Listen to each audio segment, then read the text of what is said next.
Startup नीति बनाकर आपके लिए लोन लेने की सुविधा दी गारंटी मोदी जी। ये कॉमन एडमिशन टेस्ट से लेकर फॉर्म अटेस्ट कराने से मुक्ति तक ही आसान करने का काम हमारी सरकार ने किया। आपका टैलेंट आगे लाने के लिए खेलो इंडिया हो,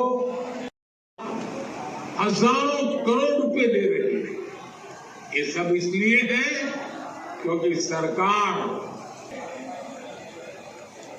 आपके लिए नए अवसर बनाना चाहती है। आज देश में पहले के मुकाबले 2 गुनी 3 गुनी तेजी से नए हाईवे बन रहे हैं। 75 సంవత్సరాలు అయిపోయింది, 77 అయిపోయింది దాదాపు.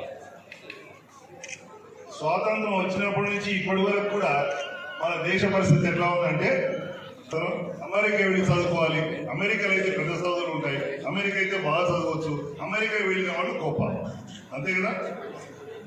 కానీ నరేంద్ర మోదీ గారు వచ్చిన తర్వాత ఆయన ఆలోచన విధానం, ఆయన అభివృద్ధి, ఆయన పథకాలు ఎలా ఉన్నాయంటే 2047 సంవత్సరానికి అమెరికాలో ఉన్న యువకులు భారతదేశం వచ్చి చదువుకుంటారు.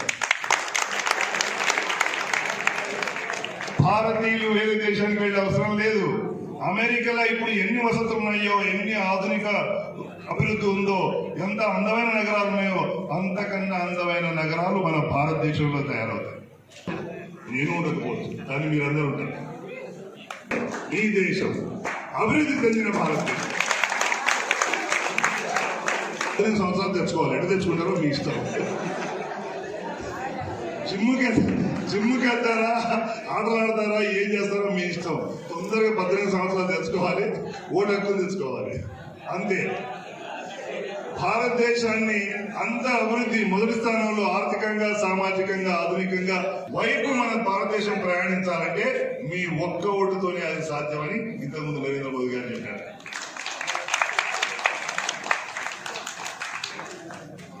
ఈ అమెరికా, రష్యా, ఇంగ్లాండ్ ఈ అన్ని దేశాల కంటే కూడా తలదన్నే దేశంలో భారతదేశాన్ని నిలబెట్టడమే ఆయన ధ్యేయం, ఆయన సంకల్పం. మామూలు ఆలోచనలే, కానీ ఆలోచన దృఢమైనది కాదు. సరస్వతి కటాక్షం కూడా వచ్చింది.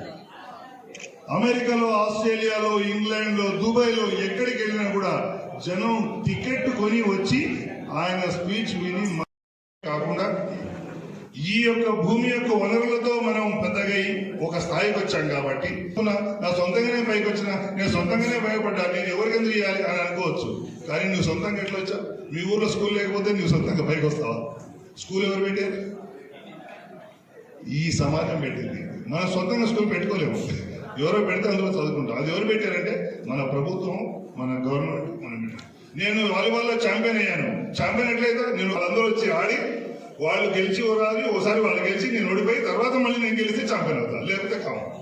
అంటే నేను ఇక్కడున్న సమాజంలో అలా వనరులను వాడుకొని ఛాంపియన్ అయిన వాడు తను దేశానికి రుణం తీర్చుకోవాలి, తను పుట్టిన జన్మస్థానానికి రుణం తీర్చుకోవాలి అనే భావం కూడా అవినీతి పనులు కాదు.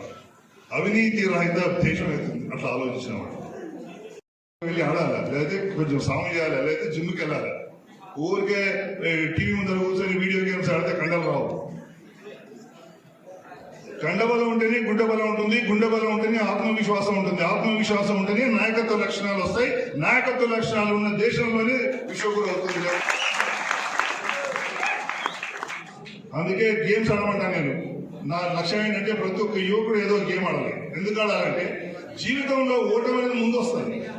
ఏ గేమ్ అయినా సరే నేర్చుకున్నప్పుడు ముందే ముందు ఓడిపోతాం, కాబట్టి సంస్కారం వస్తుంది. వాళ్ళు గెలిస్తే కంగ్రాచులేషన్ చెప్పే పెద్ద మనసు వస్తుంది క్రీడ ఆడడం వల్ల. కాబట్టి మీరందరూ ఏదో ఒక గేమ్ తప్పకుండా ఆడండి. కబడ్డీ, వాలీబాల్ ఏది అందుబాటులో ఉంటుంది, కానీ ఒక గేమ్ ఆడాలంతే. కానీ ఇంట్లో కూర్చొని ఆడేది కాదు, బయట గ్రౌండ్లో కూర్చొని ఆడేది. వ్యక్తి మనకు ప్రధానిగా దొరకడం మన అదృష్టం. కాబట్టి 500 సంవత్సరాల పోరాటం తర్వాత శాంతియుతంగా, ప్రజాస్వామ్యబద్ధంగా, ఏ గొడవ లేకుండా సుప్రీంకోర్టు తీర్పుతో నరేంద్ర మోదీ గారి నాయకత్వంలో ఈ రోజు అయోధ్యలో రామ మందిరం వెలిసింది. అదే మనకు దేశానికి మనందరి జీవితాలకు శ్రీరామ రక్ష.